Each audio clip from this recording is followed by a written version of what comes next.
Good evening. It's Wednesday, November 18th. It's about 10 minutes after 7. Nobody's joined me yet, but I'm going to go ahead and get started. Just a little housekeeping to start with. Please remember that I'm going to do a double lesson tonight.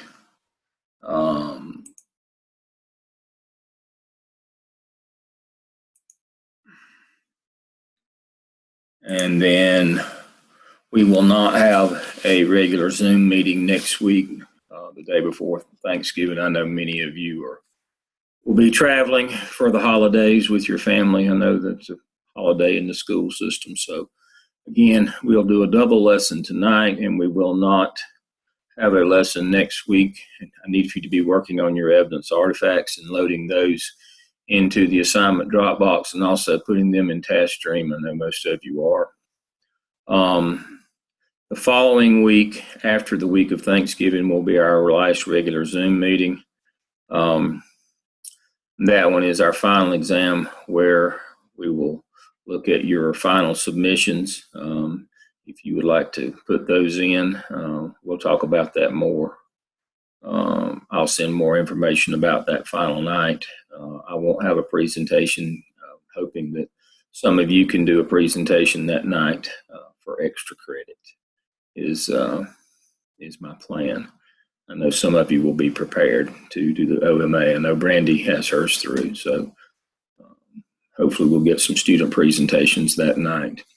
So let me go to share screen. First thing I want to look at is our weekly schedule. This is week 13, November 23rd through 27th. The course contents about charters, privates, vouchers. I will cover that just in a few minutes. I'll also cover week 14 material tonight, as I said, so that you will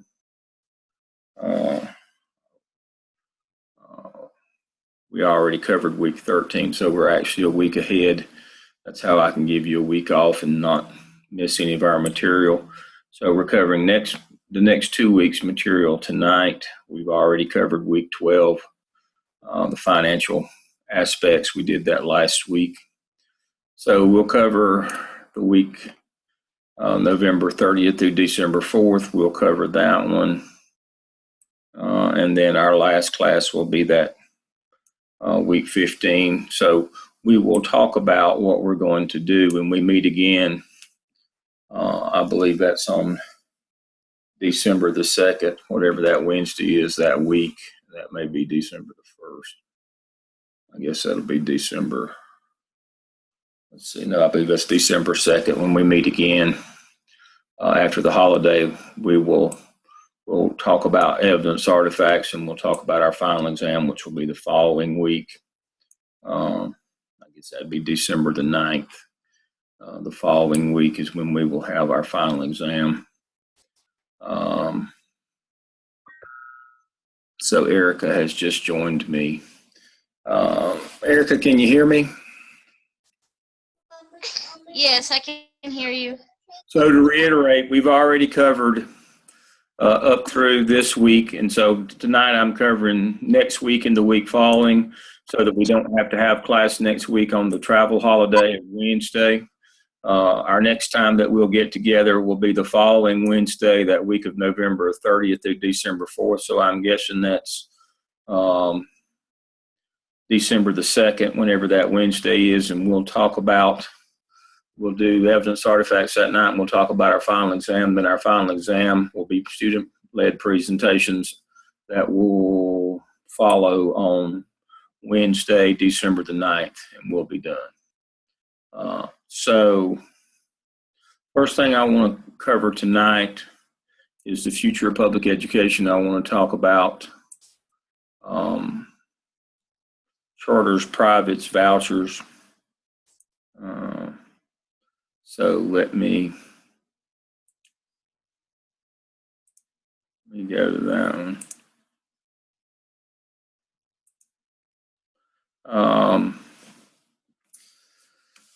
Charters, privates, and vouchers are controversial issues.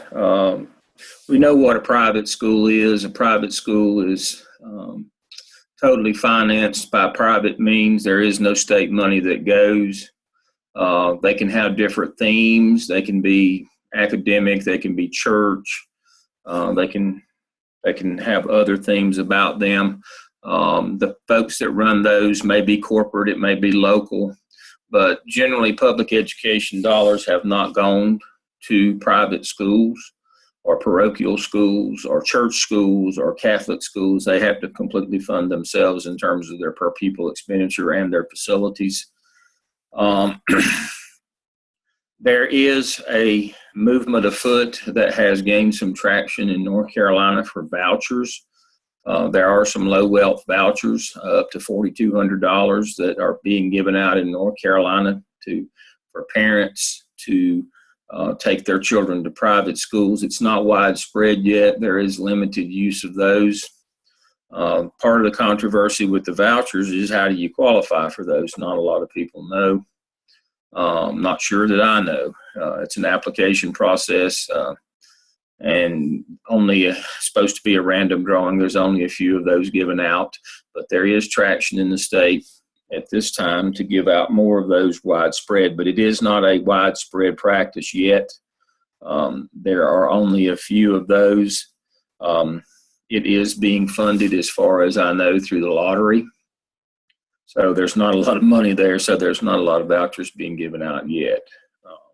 But this is the first attempt. This just started last school year, 2014-15, with the first of these need-based vouchers in North Carolina. It is growing, and traction is growing to make that a more widespread process. Of course, the issue is where do you get the money? You take it from the public schools, you can't, your states are required to fund them, so that has been it. So traditionally, courts have disallowed direct state financial support to private and parochial schools, except for the voucher program now in North Carolina, which does not take from public school coffers. It takes from the lottery, the North Carolina Education Lottery, which does not, as we know, does not directly fund public schools. The state does not have a funding formula. We talked about that last week for capital, for buildings and grounds and upkeep of those. They give out some pork barrel grants through the lottery to do that. They're also doing some vouchers through the lottery up to $4,200, but that does not, contrary to popular opinion, at this time, that has not taken money away from public schools as of yet. This is the arguments that the voucher people use. Parents should have freedom of choice in the education of their children. Well, that freedom of choice is always there if you are willing to pay for it. The voucher issue is we want freedom of choice, but we want the state to pay for it. As I have already explained to you, public education or education is not a federal right. It's not in the Constitution. It is not in the amendments, the Bill of Rights, or any of those things. Public education is allowed for by states in the preamble of the Constitution, so it's a state issue. There is no property right or no legal right to private education paid for by public dollars.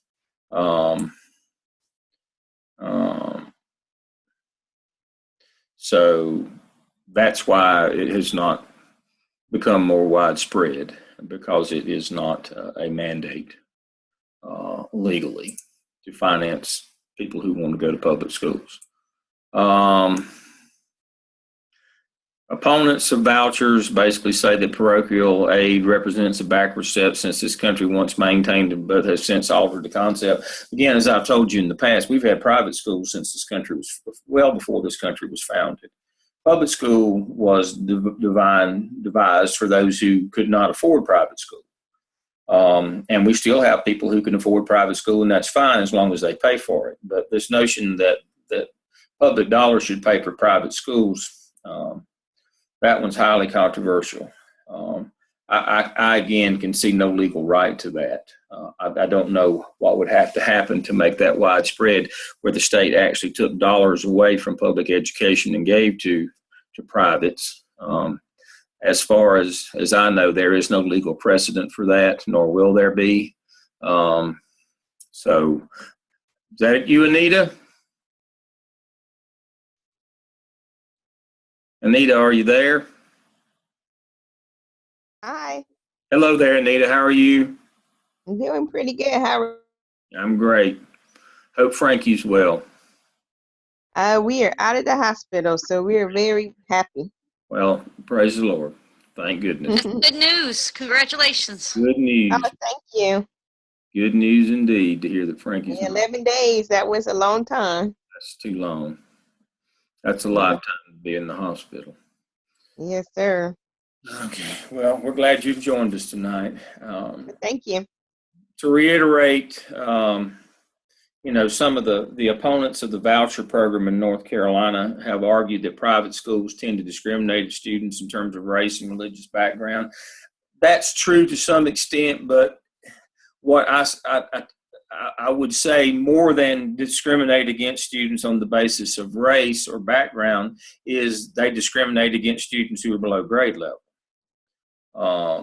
You don't see many private or charter schools, for that matter, taking kids that are below grade level. They don't want to have to, or exceptional children. They don't want to have to do anything extra, and they don't want to have to find ways to actually teach these kids if they don't, if they're not quick learners.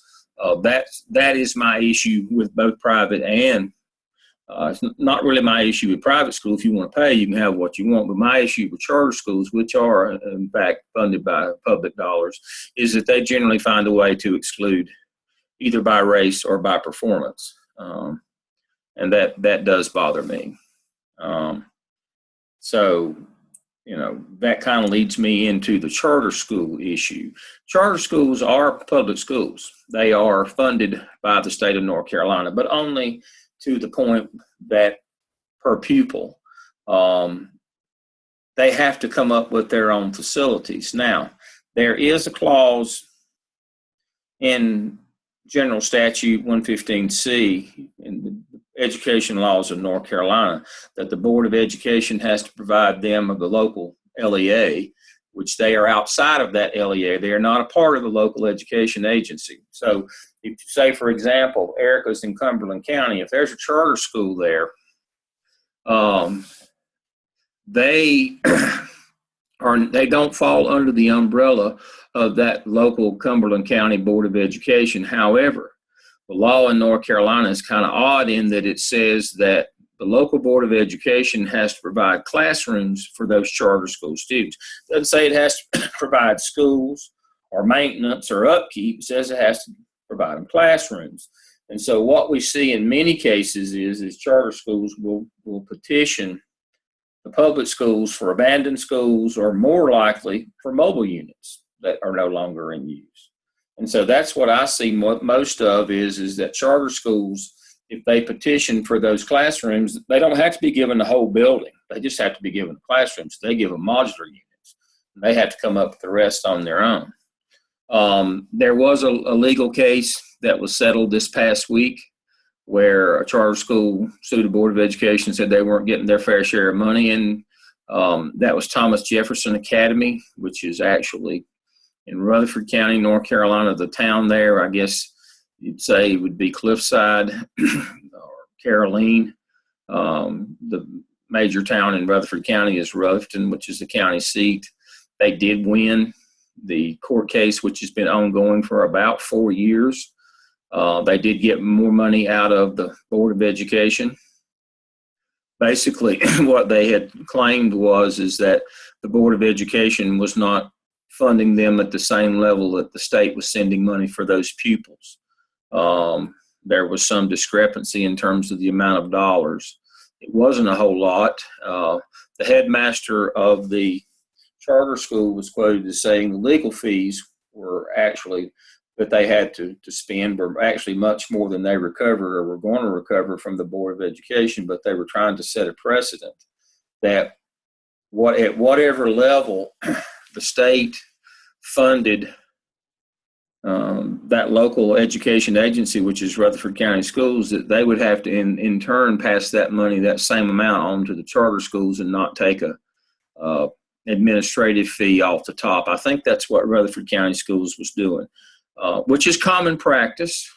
That's just like when I worked in Charlotte, Mecklenburg, when we got federal money, grant money, state or federal grant money, we took a percentage off the top to administer that money. It came to us and we had to turn it around, and folks had to handle it.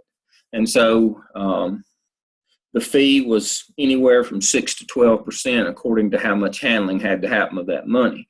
Well, my reading of the court case in Rutherford County was that when the state was sending the money to the local LEA, let's say it was $5,500 a student, that the local LEA, excuse me, was in fact passing that money on to the charter school, but they were reserving or holding back about a 10% handling fee for having to handle the money and turn it over and do the things that they had to do with it. Now, so about $500 per pupil the local LEA was keeping to administer the funds and to be involved with them. That's my understanding of the case. And the charter school, hello, Sean. The charter schools said you shouldn't keep any of that money. It all should come to us. You got those people in place and you're having to pay their salaries anyway, but we shouldn't have to be involved in paying the salaries of the employees of the local education agency, which was Rutherford County Schools, because they're not our employees. We should get all the money. And after a 4-year court fight, basically the court ruled that the charter school was right. If the state sent $5,500 for them, then the local should send all that $55 over to the charter school and not keep a $500 administrative fee from that. That was my understanding of that. It was not about the local taking their money or not giving them the money. They said it costs us to have to administer this money to them for us to, send the information and get the money back and to handle it and turn it over. So we need an administrative cost fee for this money. And the state said, no, you can't do that. You have to give them all the money. So charter schools, again, my argument with them is they tend to exclude racially, but more importantly, they don't say that they exclude racially. What they do is they don't take any kids below grade level. And we know traditionally in this state that students who are below grade level are more likely to be minority than not.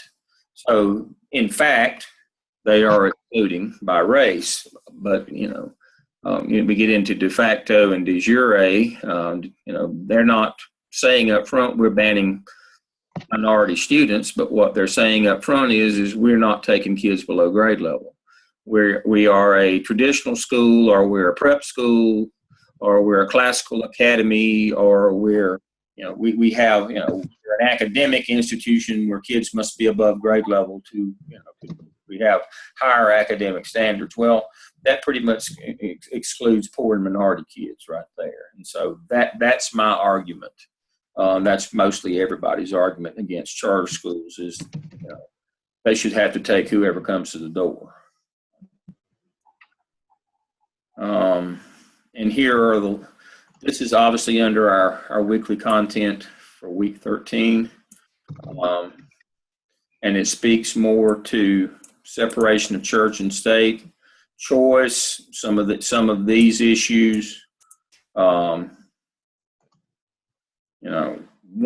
of the arguments about choice is that most school districts offer choice of some kind, and that you really don't have to have charters in order to get choice. Charter schools mostly so far in the history of North Carolina, they're not that old, only about 10 years. So far, charters have been about who's not there rather than who's there and what we do with them. Now that may change. We may grow up and we may develop into a system where charter schools are broader, but at this point, charter schools are mostly about who we exclude and don't let in rather than what we do with the ones we do. And so if you want magnet schools or if you want accelerated, most districts offer those. That's just kind of the on the surface argument. The deeper issue is we don't want to go to school with those kids. I've already talked about vouchers. The argument is that would allow parents choice money educational programs available to their children. Again, we had that back 400 years ago. This is a step backward.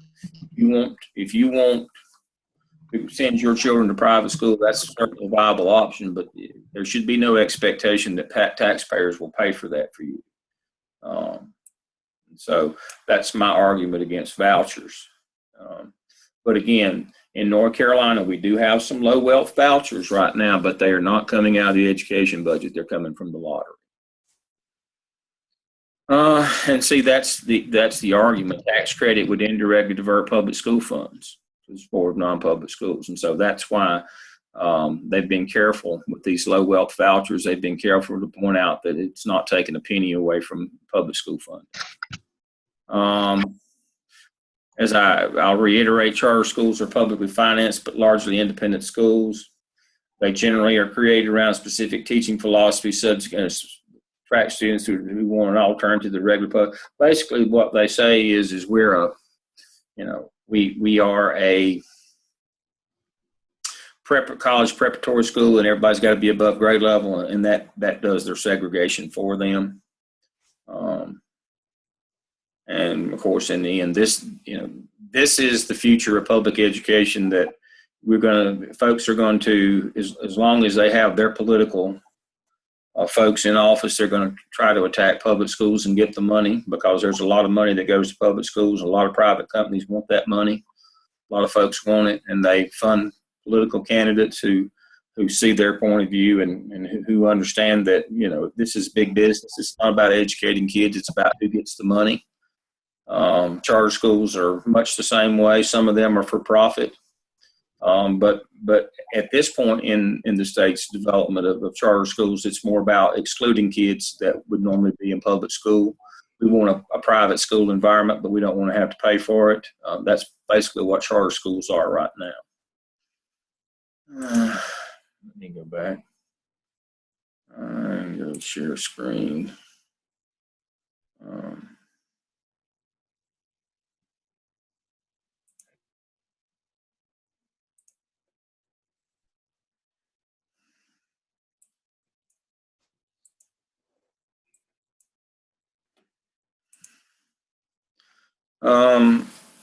So that kind of concludes public school financing that we started last week, which includes charters, privates, vouchers, and those kinds of things. And so here's kind of a summary. Education will continue to be viewed as the key to economic growth.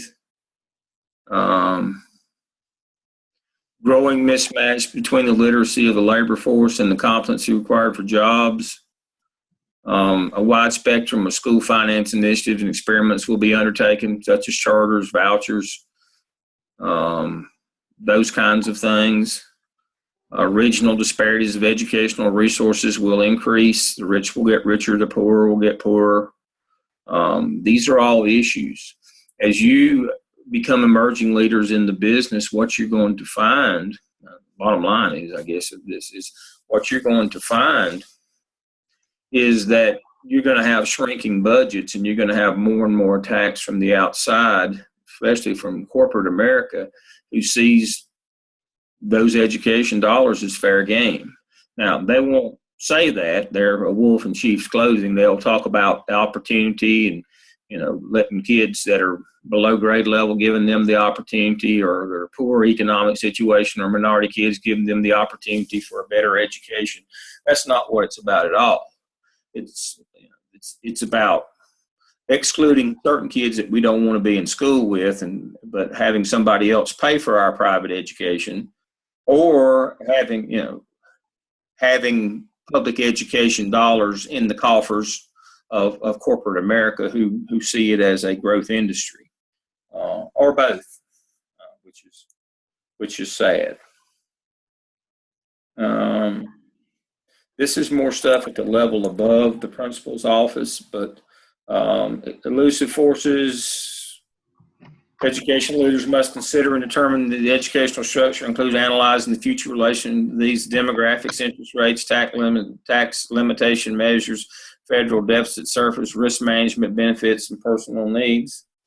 That's really not for us. That's more the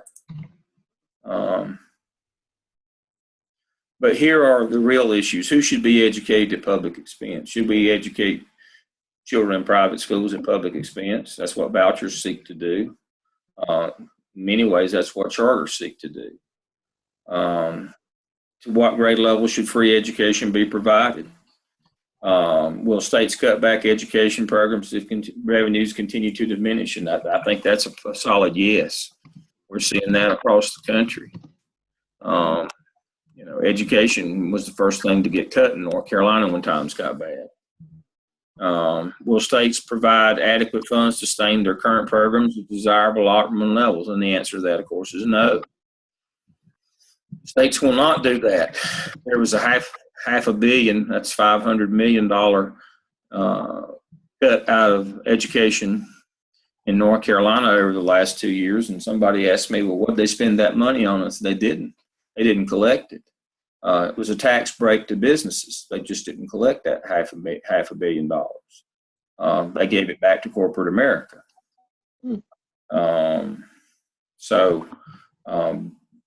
Those are the kinds of things now. A lot of folks in corporate America, they're educating their children in private schools at their own expense. They don't see the need to educate anybody else. I don't think I understand what they think is going to happen if you have a large underclass of people in the United States who don't get an education, what they're going to do for work.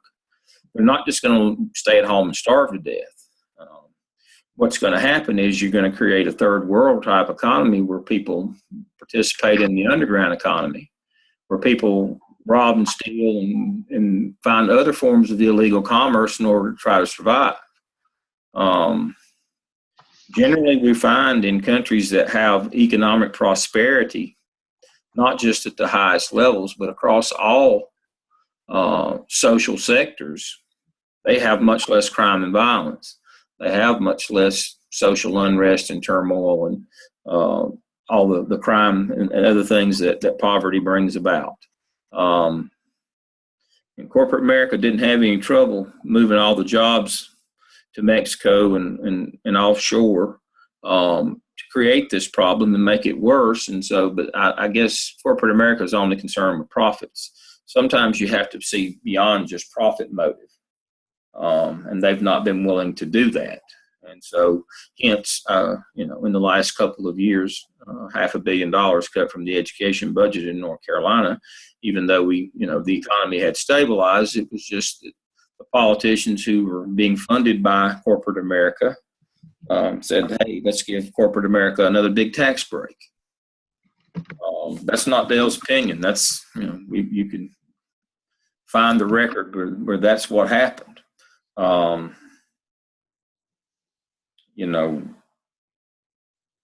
There was a wonderful article in a paper in Asheville, North Carolina. I brought it with me. That pretty much sums up what I'm talking about. Let me grab that right quick if I can. I want to make sure I credit the author on this.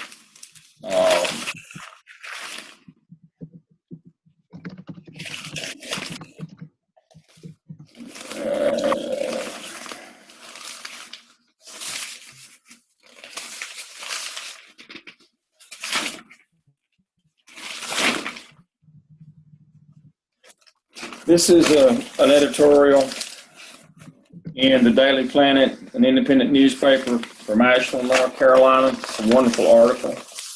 The author is Lee Ballard. He lives in Mars Hill, North Carolina, not far from Asheville.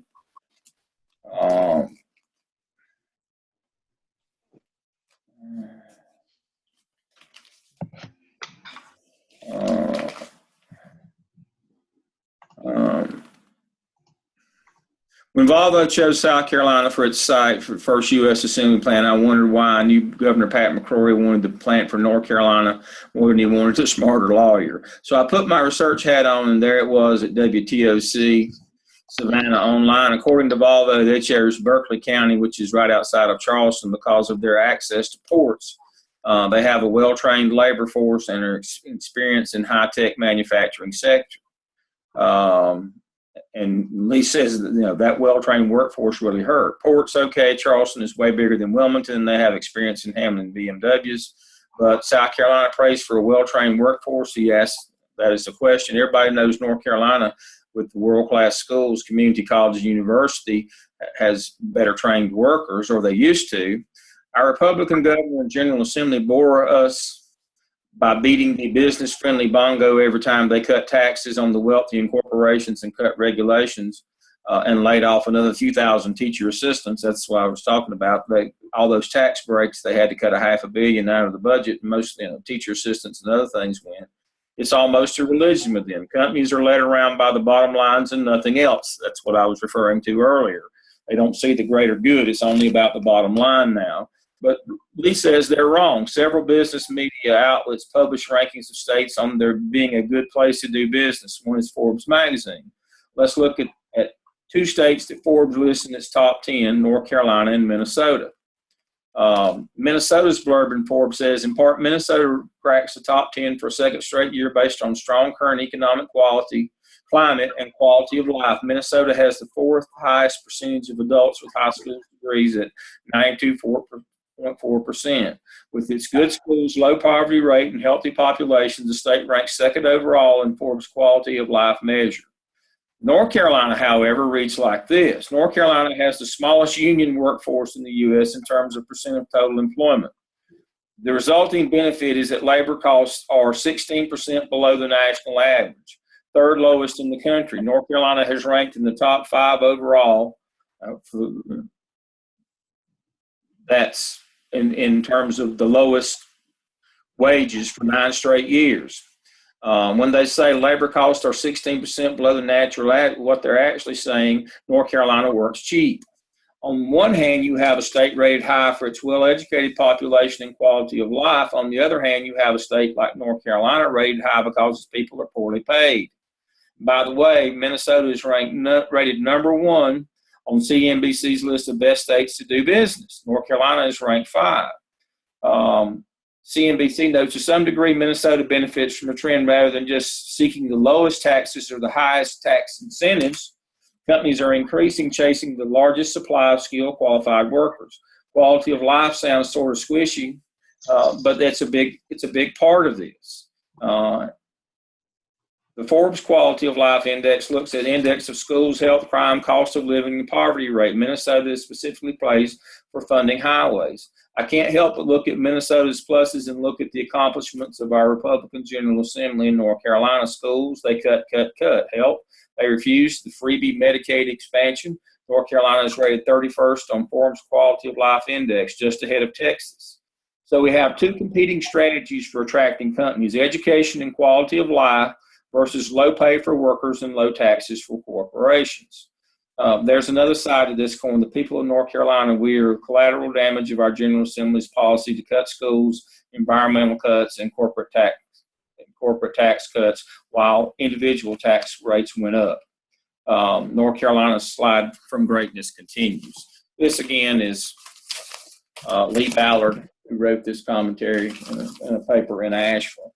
Basically, what Lee is saying is we're trying to be competitive in a business sense by producing poorly trained workers, cheap, don't spend money on schools, but then our quality of life goes way down, and companies don't want to come here because their workers don't want to live here because of crime rates, poverty, and then all the other issues. We're trying to make our state third world in terms of quality of life in order to attract businesses, and the only businesses that come are the people who pay $6 or $8 an hour because we don't have unions. And so it's not just me that notices these things. I'm kind of late to the party. I read all these folks, but I've been in the business a while. And I can tell you that, we have made a complete turnaround from the era of the 80s when I was first a principal in this state. When Governor Hunt did his second 8-year stint, and we got teachers to the national average on pay and funded schools appropriately, we've taken several large steps backwards since then. And I'm not a political rabble rouser, but as long as we have the current climate that we have now in this state, things are not going to fare well for public education. Now, kids who have traditionally had good futures will continue to have good futures because of their family wealth and economic position and social position in the community. But you got to remember, public school was designed for the great unwashed, for the folks who didn't have those natural built-in advantages. So there could be folks understood that, to have a free country and to have a democracy, that everybody had to have a shot. You couldn't just have an underclass, a third world underclass of people who live constantly in poverty. But we have seen somehow corporate America has forgotten that you can't have this large underclass of people living in poverty and have a great country and have, I guess as long as you live in a gated community, you're okay. But that's not the American way. So, not to get up on a political soapbox tonight, I think I'm just trying to tell you, what you're facing financially as you move into this business.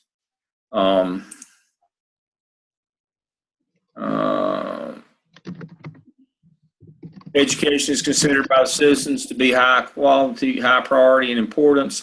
However, that's just the citizenry. Again, corporate America does not believe that. They educate their children in private schools, and they see no need for public education other than to try to take what money that they can get from it. All right.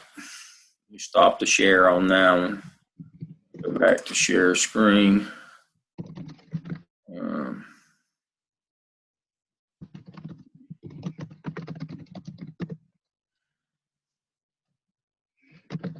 I've covered both of those.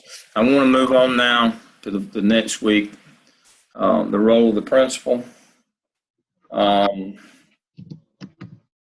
If you look at our weekly, let me look at our weekly schedule here.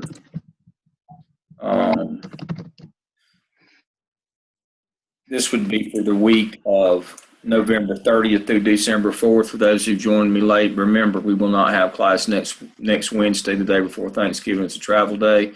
So we will meet again online on the week of November 30th through December 4th. So I'm guessing that's going to be on December the 2nd. I want to cover that material tonight. That night, when we meet on December 2nd online, we're going to work on evidence artifacts, and then the final night will be the following week, on December the 9th. And I'd like for you all to do some presentations just from where you are. Tell me about your evidence artifacts, where everybody can hear those. Student-led presentations would be great to kind of finish us out.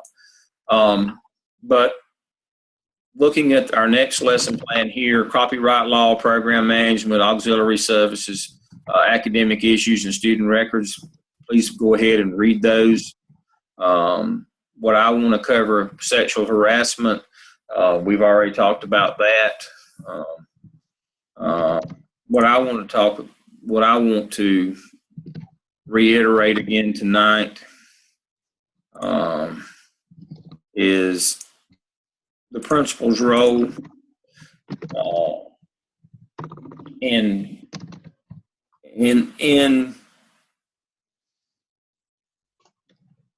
micro-political leadership. Principal's role is to grade and classify pupils. There's a lot to that one, with all of the rules now about standardized testing, kids passing, not passing, being retested, all of those kinds of things. My charge to you is that your district will set that policy for you, regardless of what you think one way or the other. And that policy will be guided by on the district level by what the state's willing to fund. I hate to say that, but it's just the truth. School year 2014-15, it was announced that students in the third grade who did not pass the EOG would be required to go to state-sponsored summer school until they realized from the early returns at mid-year that they were talking about more than 10,000 students just in third grade across North Carolina, and they got to figuring how many $1 million it was going to take to run summer school for that many kids. And so we kind of backed away from that stance that kids. So what the state's going to fund in terms of programs or summer school will determine locally what the policy is in terms of grading and classifying students at the end of the year versus standardized testing. We all know that we're passing kids on to the next grade that don't pass the standardized state test at the end of the year, whether it be Common Core or the state-made test or whatever. That's not really your call as a principal. It says it's your job, but there will be policies in place in your district that tell you how to do that. Make accurate reports to the superintendent. You've got monthly reports, and I've covered those for you. The two biggies are the principal's monthly report on attendance. The other is the school activity report, which speaks to teacher quality, class size, length of instructional day, those kinds of things. It's basically a representation of your master schedule in a data format. So those are the things that you will need to do. We've covered that pretty well. Improve instruction and community spirit. We'll give suggestions to teachers. That's the APTEL model, where we actually work with teachers to improve their instruction. It has nothing to do with content. Now remember, the APTEL model is basically MTSS for teachers. It's a multi-tiered system of support for teachers where we teach them to be better teachers. One of the things that principals need to make sure that you understand is you don't get a lot into content. The local board adopts or the state adopts content. You don't. Your role is to make them better teachers. That's Marzano's 9. And to develop a system like the APTEL where you have your best teachers working with your not best teachers, and you work with them to provide a system of support prior to an intervention, prior to putting people on action plans. We covered all that last week, and Erica, she's listening but not on. She's all fine, but we were talking last Thursday. Basically, it's MTSS for teachers. It's exactly what it is. Conduct fire drills and inspect for fire hazards. We've covered that. The fire hazards I have listed on appropriately on that week that we covered that, where every 2 weeks you should have your head custodian and AP out checking your building and grounds to make sure that they're safe. It's not just about ringing a fire alarm once a month. I had an assessment inventory. Go back and review that again. Discipline students and assign duties to teachers with regard to discipline. I have not talked about discipline much this semester. We've talked about it some. I generally refuse to talk about it more than just a little bit because it's a district issue. Every district develops their own code of conduct. Now, the reporting is a state issue. I've covered that with you thoroughly, the reporting that has to go into Power School. The incidents that have to go in and calling the police for acts of crime and violence, we've covered that well. But in terms of how kids are disciplined, the actual process, you're supposed to sit on some of those for your internship hours, for the 400 hours that are due for your internship component. And the reason why I don't get too deeply into that is because every district I ever worked in and I worked in 4 do it differently. The process is different. They have a code of conduct, their tier system or their level system, or their working PBIS, or that every school district does it differently. You need to find out the actual process of how to handle a discipline incident in your district, because that's going to be your responsibility. To protect school property, we talked about that the management of a school kind of comes in 3 tiers. The first one is to become competent at scheduling your school with all of the non-negotiables for your district in terms of how much time we teach this or how much time we teach that, class size, what teachers teach what, to create that master schedule, duty roster, and supervision schedule. And then when you get competent at that as a new principal, the next level is to make a mosaic where you get that small class size effect. We've talked about that, where you break your school into smaller pods or sections. Even if it's a big school, to get that small, there's a small school size effect that you get, but you can't start out with that. Beginning principals just need to get their feet on the ground and get a basic schedule. And duty roster and supervision schedule, and they all work together according to you. And a lot of it's dependent upon your facility. You can't schedule certain things because you don't have enough rooms, or your buildings are too spread out, or those kinds of things. But once you get competent at that, the next level is to create a mosaic where you're running multiple schedules in the same school day with different groups on your campus. And then the third level is then when you can add community use to that. But again, it goes back to one of the laws that you have to follow is you have to protect school property. That's hard when you have outside groups come in. So I said that's kind of when you get to be an executive principal. That's when you're like in 7 to 10 years when you're really good at it. You've mastered the operations part. You've mastered the mosaic part, and then you get to that next level. That's when you become an executive leader. We know we have to report certain acts to law enforcement of crime and violence. We know that when principals tell you that they don't have a copy or that the school budget's not public, that's not true. Any parent or interested party can come by and ask for your school budget. School improvement plan is supposed to be under the desk in the front office to hand them a copy. To evaluate certified employees and develop action plans, again, that APTEL model, you can't just put a teacher on an action plan unless you've shown that you've done interventions. The APTEL model that I talked about last week basically is MTSS for teachers. It seeks to do whole group, then PLC, and then one-on-one coaching with with the whole group and PLCs with everybody. The low-performing teachers and the beginners, beginners start at the beginning of the fall semester. They start with a one-on-one peer coach. 45 days into that semester, our low performers get a coach. They go 45 more days till end of the first semester. If they're not showing any improvement, they keep the coach, but then go on an action plan for 45 more days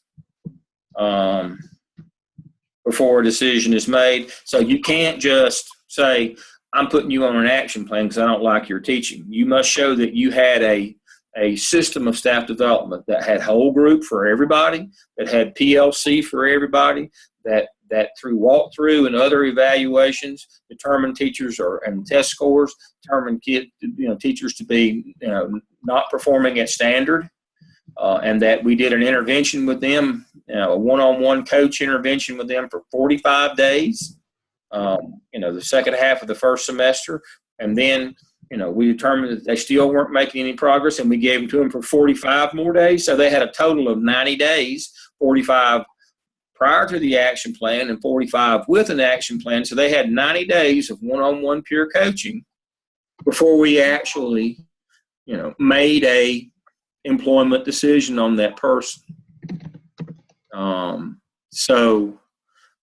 You can, from the beginning of one academic year to the end, you can run the entire gamut and dismiss a teacher, whether they're tenured or not, if you use that model that I explained to you last week. That's basically our APTEL model. The action plan for the APTEL model is a multi-tiered led support system for teachers.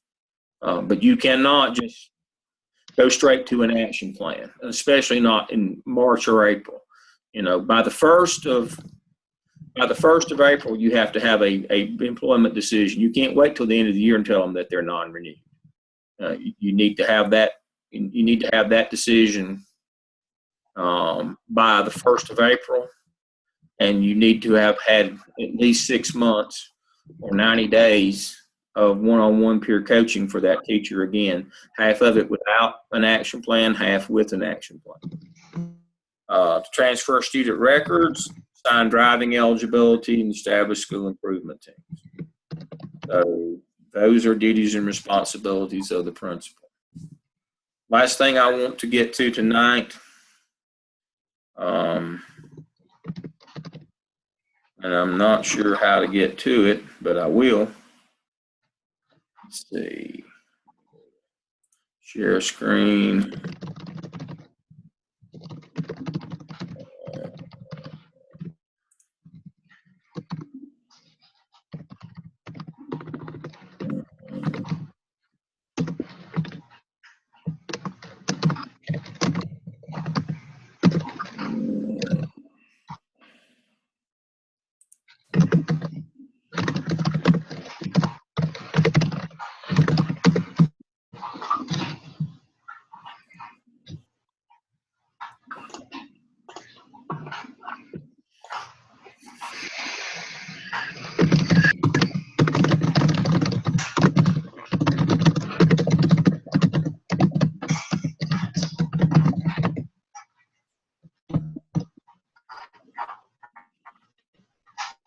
What great principals do differently? Is that on your screen now? Okay. This is Todd Whitaker. Leadership is the art of getting others to do something that you want done because they want to do it. Dwight Eisenhower.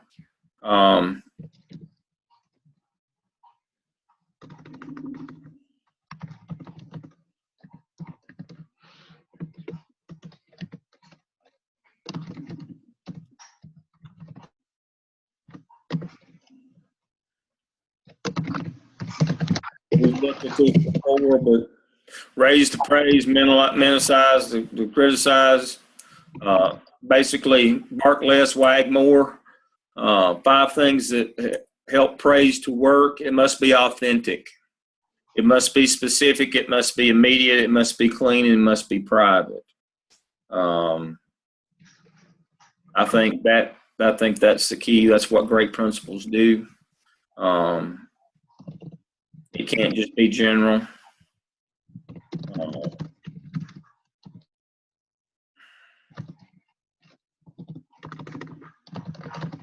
And then I wanted to go over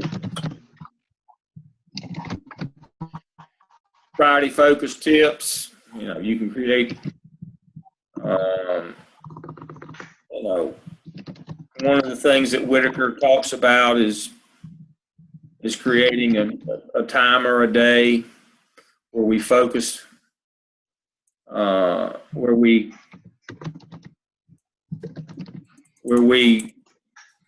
give out professional tips or advice to teachers.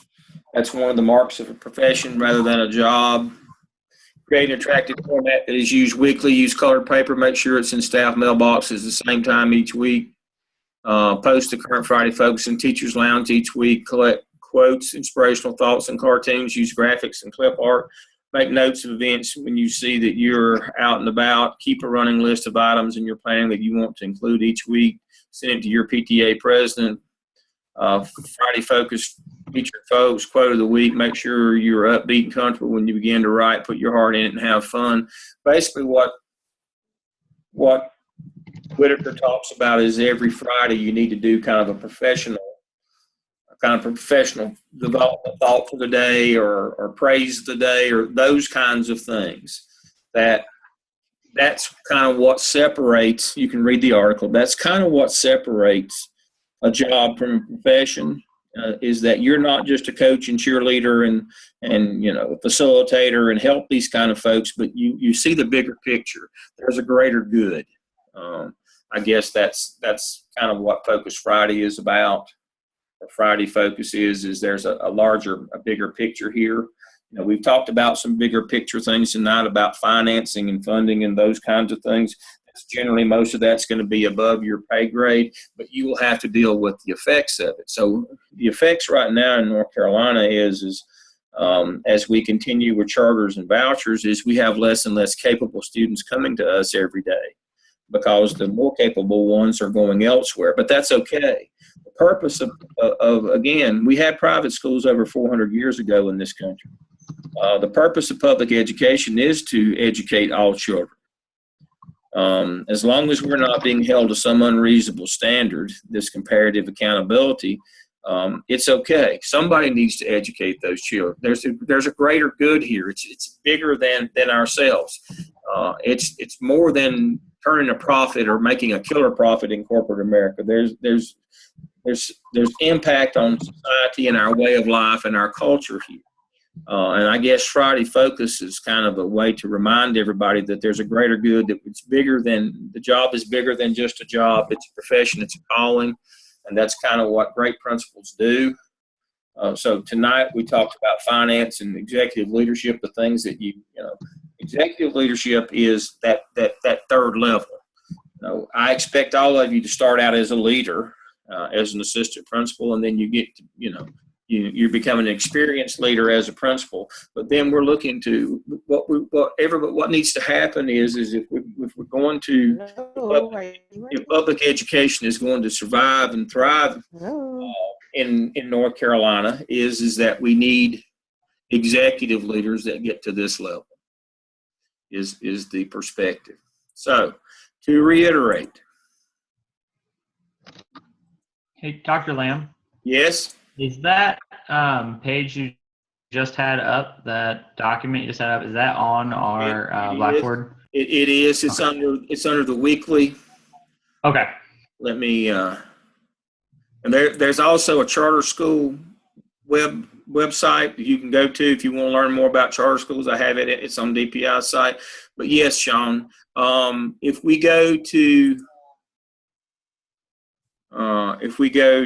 course content, everything that I covered tonight is under week 13 and week 14 under course materials. Okay. Yeah, the course materials.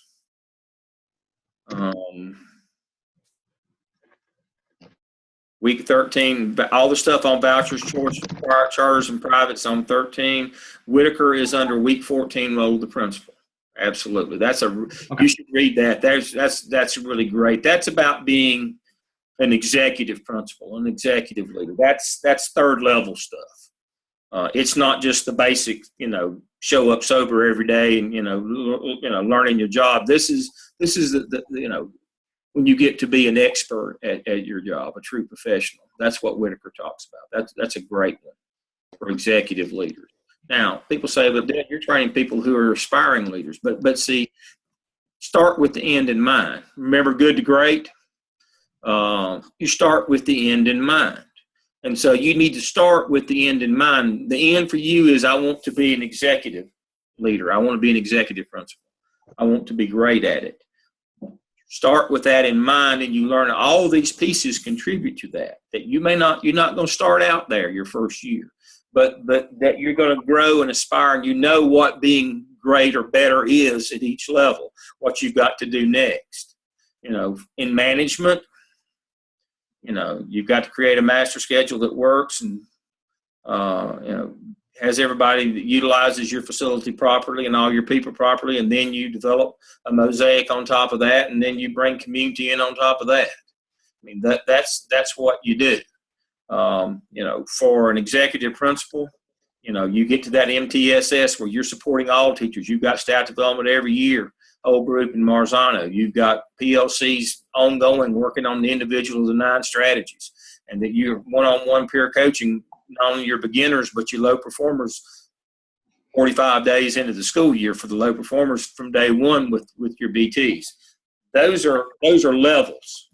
Those are that MTSS model of teacher support that I just thought, that's a third level kind of principal gets to that stuff. You may not be able to get to that in your first year, but it may take you a year or two or three to establish that system.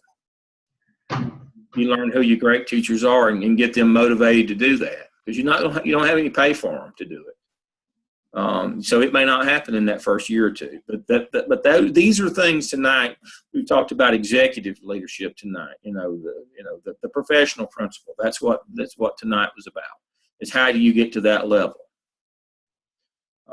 So again, next Wednesday we'll be off because it's a travel day for y'all. I know that you're traveling to see your families, and so we won't bother with that. Work on your evidence artifacts. Make the bell ring. Drop them not only in TaskStream but in the assignment drop box in Blackboard for me. The following week we're going to talk about evidence artifacts. I'm going to review those again. Basically, I'll do my note session again and talk to you about those questions you might have. And then last week, we will have student-led presentations of their evidence artifacts and kind of the things that they've learned from them. Y'all have been more than gracious. I've run over my time. So I'll be on the air again tomorrow night at 7. If you need to talk or ask questions, I'll be there. I know Erica will be there with me. I will, definitely. Thank you. Anybody else wants to join me, I'll be on from 7 to 8, and we go longer sometimes. So I'd love to have you. All right, I'm signing off now. Y'all all have a good evening. Thank you for participating. You too. Thank you. Thanks.